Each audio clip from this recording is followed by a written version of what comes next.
Atualmente, eu atendo crianças e adolescentes com transtornos globais, transtornos de aprendizagem e dificuldade de aprendizagem, né?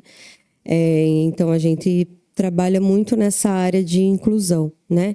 Eu digo que a palavra inclusão, às vezes, não devia nem existir, mas é o acolhimento, né?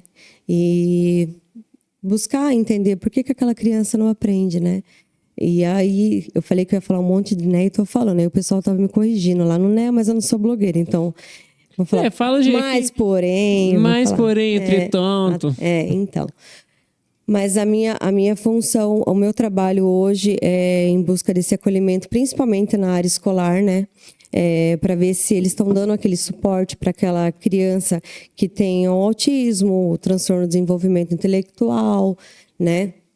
O TDAH, né? Para ver se elas estão sendo inclusas da maneira que elas conseguem aprender diante das leis que existem aí, pautadas em senados do governo federal, né? Então, eu sou uma pessoa muito briguenta por conta dessas... Acho que se as mães estiverem assistindo, elas podem falar, né? Então... Você defende a causa mesmo, né? Eu sempre... Toda queixa que chega para mim por conta de... bullying, por exemplo, né? É a que eu tenho mais paciente. Eu atendo normalmente por semana 43 crianças dentro do espectro autista, né? E adolescente. Na verdade, meu público maior são os adolescentes. Estou falando criança, porque eu estou errando aqui também. Mas os adolescentes, né? Atendo um público muito grande de TDAH. Geralmente, quem tem um autismo vem com a comorbidade do TDAH. Tem uma porcentagem maior aí de 40%, 60%, né? É uma comorbidade que vem junto com o autismo. E o transtorno da deficiência intelectual, né? Que é o transtorno de desenvolvimento intelectual, que é o antigo retardo mental, né? Que é um público grande também que eu tenho aí. Então, eu atendo tanto as crianças da APAE, que são alunos matriculados na APAE de Cajati, que é a melhor APAE que a gente tem no Vale do Ribeira. Hoje ela é referência, né? No Vale do Ribeira, que é a APAE de Cajati. Eu trabalhei lá, comecei como estagiária, né? Depois eu passei no processo seletivo de psicopedagoga. Então, eu sempre falo, né? A gente não pode desistir dos sonhos da gente, né? Uhum. E a PAI foi uma coisa que eu sempre almejei para minha vida, né? E a gente tem um público de escola regular, né? Como a PAI ela é filantrópica. O SUS nos paga, né? Então, a gente trabalha atendendo também as crianças tanto do município de Cajati, que estudam na escola municipal, e tanto da escola estadual, né? E a gente chega na escola estadual, por exemplo, a gente vê que o aluno está totalmente defasado, né? As escolas estaduais, principalmente, é uma falácia, né? Que não existe. Eles falam sobre inclusão e inclusão não existe, né? Então, eu tenho vários pacientes meus que já passaram vários abusos com os professores, né?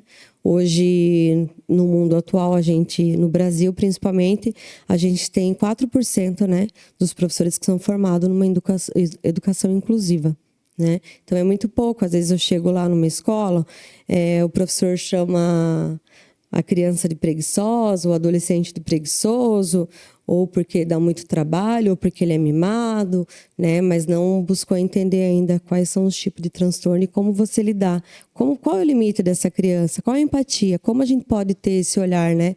Para essa criança, para esse adolescente. É muito triste, né? Porque... às vezes eles querem que a criança, vamos supor, uma suposição de um transtorno de déficit de atenção com hiperatividade e impulsividade. A professora não quer um aluno problema. Ela quer um aluno quieto. O aluno problema ela não vai querer, ela vai colocar defeito no aluno problema. E geralmente, quando o aluno tem muitas limitações, eles querem colocar na PAI. Porque eles não sabem, eles não estão preparados. Olha lá, 100%. Né? 4% formado, né? E a maioria que são os professores da EE, que são a escola especializada, né? Que é o atendimento especializado educacional. E eles já colocam o aluno com deficiência para baixo, ele já tem baixa autoestima, né? O psicopedagogo, ele trabalha essa parte, né? De baixa autoestima. Por que não está aprendendo? Qual que é a maneira melhor que ele pode aprender? Quais são os limites que a gente pode colocar, né? Existem leis de provas, né? Tempo de prova para o TDAH, deficiência intelectual. Eles dão para uma criança com deficiência, um adolescente de deficiência intelectual, eles dão nota 5, que é a mínima. Mas ele não sabe escrever, mas ele sabe verbalizar. Por que você não tenta buscar pelo verbo que ele fala, pela oralidade dele? Não, ele não consegue, porque a deficiência intelectual ela é um déficit cognitivo. Então, somando aí um adolescente de 18 anos, ele tem uma cabeça de 8, 7 anos, né? Então, tem esse atraso cognitivo aí. Mas eles são tão despreparados, não generalizando, mas todas as escolas que eu trabalho, as únicas escolas que eu posso falar com propriedade, que são totalmente inclusivas, é o município de Cajati, a Escola Municipal de Cajati. Uhum. As escolas municipais de Cajati, elas são 100% inclusivas. E você fala com propriedade por conta de você conviver nesse ambiente, né? Em todos os aspectos, sabe? Em todos os aspectos. Eu tenho alguns casos que já aconteceram há um tempo atrás de paciente meu ter atrofiação nas mãos e um exemplo, né? Ele é articulador, então ele fala, ele rebate muito, né? E auxiliar de sala colocar ele na sala, numa sala sozinho e acabando fazendo uma violência psicológica no guri, né? Porque você é isso, porque você é aquilo, porque você pensa que você não sei o quê, porque sua mãe não acredita em você, só porque ele articula bem. E ele fala bem. Ele tem uma oralidade riquíssima. Aí, esse é um dos casos. Eu sempre falava, mas por que ele não pode falar? Uhum. Ele tem que falar, né? Ele é bom nisso, deixa ele falar, né? E as notas 5. Porque ele tinha atrofiação. Mas era preparado alguma coisa adaptada para ele? Da maneira que ele consegue aprender, não era. E é uma coisa que a gente luta muito, né? Essa parte desse acolhimento na inclusão, principalmente nas escolas estaduais, né? Que o público é muito grande, né? Então, ele é bom, ela é boazinha, ela é querida, deixa a aluna aí, não incomoda, ela é boazinha, né? Mãe que fala, meu filho está lá na escola. Ele está sendo bem recebido, mas bem recebido eu não quero saber. Eu quero saber como ele está aprendendo. Ele está aprendendo? Uhum. Vamos lá, vou conversar com a professora. Aí eu chego lá numa escola, hoje, numa escola estadual, por exemplo, eu pergunto, me fala onde seu aluno se destaca. Eles não têm o que falar. Porque eles não buscam isso daí. Eles buscam as maneiras pejorativas, que são negativas. Vamos falar do negativo desse aluno? E eles falam. Bagunça, o TDAH, né, tem muito hiperativo, cutuca, brincalhão, né? Eu falo porque eu tenho TDAH, eu sou diagnosticada com TDAH. Uhum. E a minha filha também é diagnosticada com TDAH. Então, existem alguns fatores de Heloísa sempre vir alguma advertência, por exemplo, da Elo, né? Eu sei que a minha filha também é uma articuladora, né? Ela fala o que ela pensa, né? Uhum. E às vezes não fala o que não... E ela tem uma boa oratória, ela verbaliza tudo que ela pensa, né? Sim, ela verbaliza tudo que ela pensa. Aí às vezes vem lá uma reclamação, falta de atenção. Eu falei, então pega a cabeça dela e amarra. Século 1921, vamos lá, 1921, que pegava a cabeça da pessoa que era deficiente e furava para tirar o que tem. Bota uma cabeça dela amarrada na carteira. É isso que você quer que eu faça com a minha filha? Eu não vou medicar ela agora. Eu acho que ela é nova, eu vou deixar ela assim.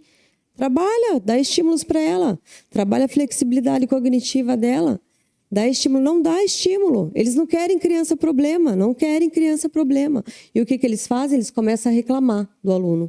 O aluno problema, mas eles querem aquele robô, né? Uhum. Oi, professora, bom dia. Entenderam? Sim. Entenderam? Não. Aí vai aquilo lá. Não entendi. Por que você está falando assim, professora? Articulou, ferrou.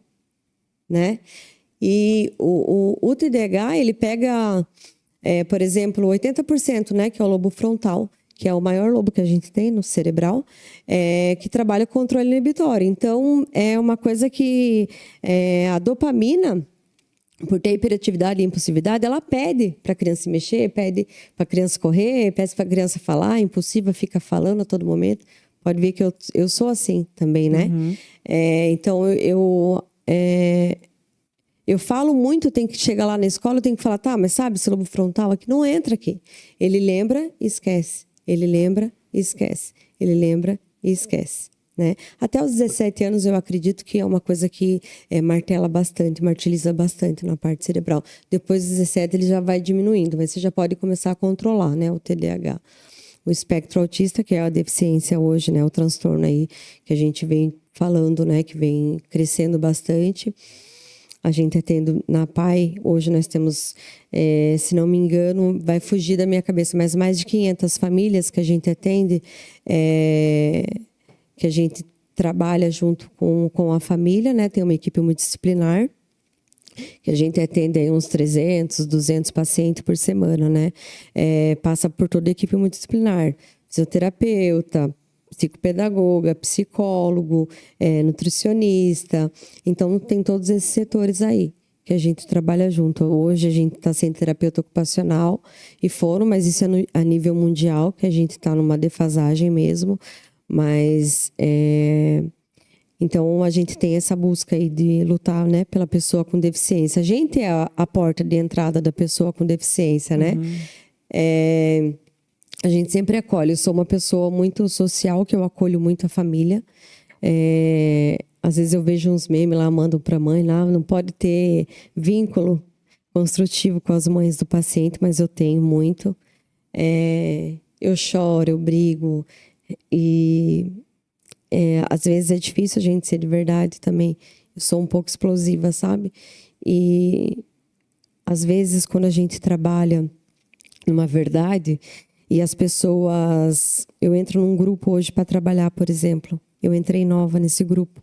Eu entro com olhar crítico, eu acho que tem muita coisa errada. E daí eu falo que está errado.